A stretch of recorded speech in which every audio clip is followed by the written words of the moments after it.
Time perceptions refer to the subjective experience of the passage of time, or the perceived duration of events, which can differ significantly between different individuals and in different circumstances. Now, let's introduce human behavior in time perspective. This is the study of how individuals divide the flow of human experience into different time frames of time zones, automatically and non-consciously. Our sense of time seems to have originated as a product of human evolution, and it is not a purely automatic or innate process, but a complex activity that we develop and actively learn as we grow. Humans are, as far as we know, the only animals to be consciously aware of the passage of time. Time perception therefore differs from our senses: sight, hearing, taste, smell, touch, even proprioception, since time cannot be directly perceived, and so must be reconstructed in some way by the brain. When we say that time slows down, what we actually mean is that our internal clock speeds up, which gives the impression that time in the rest of the world slows down. Now we can introduce Einstein's theory of relativity. He concluded that simultaneity is relative. Events that are simultaneous for one observer may not be for another. This led him to the counterintuitive idea that time flows differently according to the state of motion, and to the conclusion that distance is also relative. However, if time is a dimension, it does not appear to be the same kind of dimension as the three dimensions of space. For example, we cannot choose to move through space or not, but our movement through time is inevitable and happens whether we like it or not. In fact, we do not really move through the time at all, at least not in the same way as we move through space. Also, space does not have any fundamental directionality.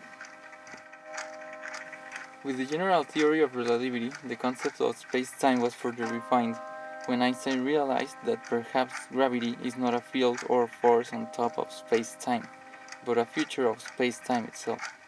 Thus, the space-time continuum is actually warped and curved by mass and energy, a warping that we think of as gravity, resulting in a dynamically curved space-time. In regions of very large masses, such as stars and black holes, space-time is bent or warped substantially by the extreme gravity of the masses. Other theory about time is the time travel. One of the researchers, Bernd Tippett, said, "People think of time travel as something fictional, and we tend to think it's not possible because we don't actually do it. But mathematically, it is possible." Evidence suggests that huge gravitational forces, such as those emitted by black holes, can slow down time. This is how time travel would be possible.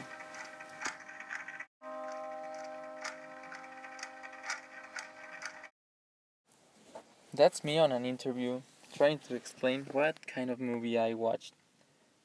It was about time.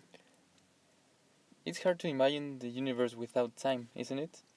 But why we can move in any direction of the existence of the universe except time? We know it exists because we live it all every day, every moment. It was just known before as the path of cycles, practically what a clock measures, but it started to be hard to understand when Einstein introduced the theory of relativity. And well, this is me, explaining my point of view about the movie. Well, this movie bring me to realize the importance of time. Before this movie, I always spend my time by doing nothing, but after this movie, I understand the tiny line between life and death. Also, this movie helps me to understand the relativity theory of Einstein.